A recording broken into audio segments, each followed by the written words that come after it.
For a while now, I think many of us have been living with a feeling we couldn't quite explain. It wasn't hopelessness, and it wasn't hope. It wasn't grief, and it wasn't excitement.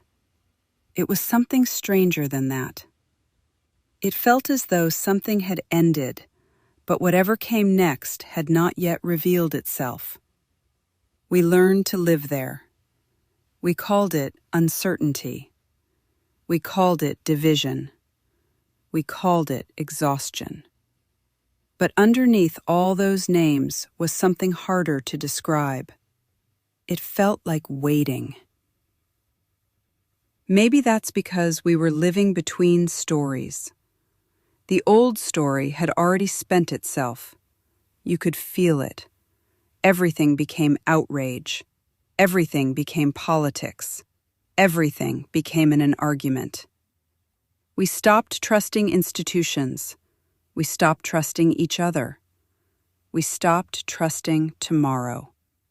Even joy began to feel suspicious.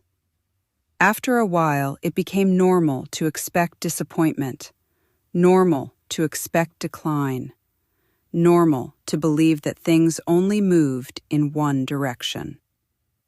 For a while now, I've been writing from inside that in-between, writing about uncertainty, writing about exhaustion, writing about the strange feeling that something had ended, but whatever came next had not yet revealed itself. And if I'm honest, I've often wondered how we would know. How would we recognize the new story when it arrived? I think I expected something dramatic, an event, an announcement, a moment everyone could point to and say, "There it is." But perhaps stories don't change that way. And maybe that's why these videos coming out of the World Cup have touched something so deeply inside me. Not because of soccer, not even because of America, but because they feel like glimpses. People from Scotland and Germany and England arrived here expecting one thing and finding another. They expected danger. They expected hostility. They expected the stories they had been told. Instead, they found people. They found conversations with strangers. They found kindness. They found waitresses calling them honey. They found neighbors offering help. They found baseball games and backyard conversations. They found Buc-ee's and Waffle House and Walmart and all the strange, oversized, unmistakably American things that somehow make people smile. And what struck me wasn't watching foreigners discover America. It was watching Americans rediscover themselves.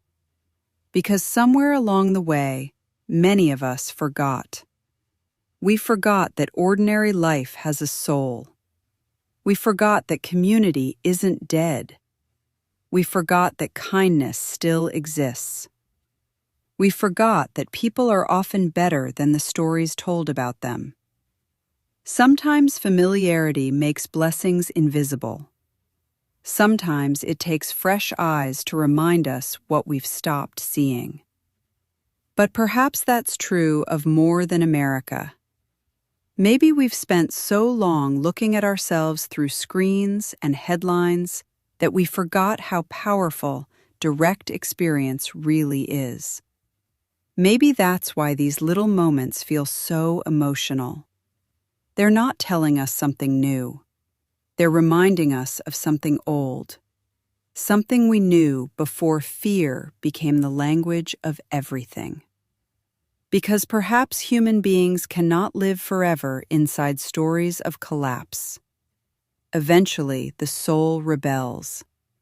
Eventually, we become hungry for something else. Not perfection, not certainty, just meaning. Just belonging.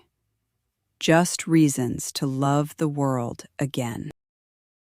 And perhaps that is what has moved me most about these World Cup videos. not pride, delight. Because I suddenly realized how long it has been since delight has been the dominant emotion. We've lived through years of fear, years of anger, years of suspicion, years of doom, years where every conversation seemed to end with collapse, years where joy almost felt irresponsible. And then suddenly some Scottish guy walks into Buc-ee's and loses his mind over beef jerky. People laugh. And somehow, for reasons that are difficult to explain, something in us laughs too. Not because of the beef jerky, because delight came back, because affection came back, because wonder came back. Because for a moment we remembered what it feels like to enjoy being alive. And perhaps what struck me even more deeply was realizing how alike we really are. Beneath the accents and the politics and the stories we tell about each other, we are astonishingly similar. We laugh at the same things. We want the same things. We love our families. We sing songs. We help strangers. We want to belong. And somehow there is strength in knowing that. Because if life ever demanded it, if difficult times came, if people needed one another, I think we would show up.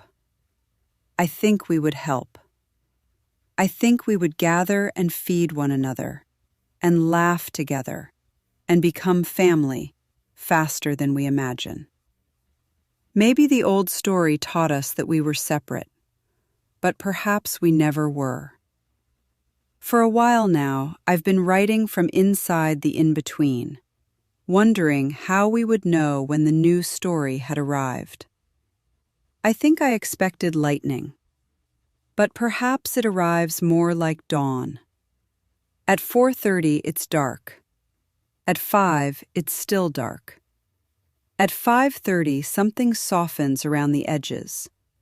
And then, one morning, you realize you can see. Not because you witnessed the exact moment night became morning, but because you're standing in something different. And perhaps that's where we are. Not at the end, not even fully at the beginning, but somewhere in those first quiet moments when the sky starts to brighten. Perhaps the first sign that a new story is arriving isn't certainty. Perhaps it's delight. Perhaps it's affection. Perhaps it's gratitude. Perhaps it's the strange realization that after all this time spent tending the in-between, wondering whether we would ever find one another again, we already have. And perhaps that's how the new story arrives. Quietly, ordinarily, human being by human being. Until one day you realize you are no longer waiting for the shift. You are standing inside it. You've been listening to Tending the In-Between. If this message resonated, you'll find more transmissions, writings, and Earth Pulse updates at tendingtheinbetween.substack.com. Subscribe, listen, and walk with us as we remember what's real. Thank you for being here, for tending the space between illusion and truth.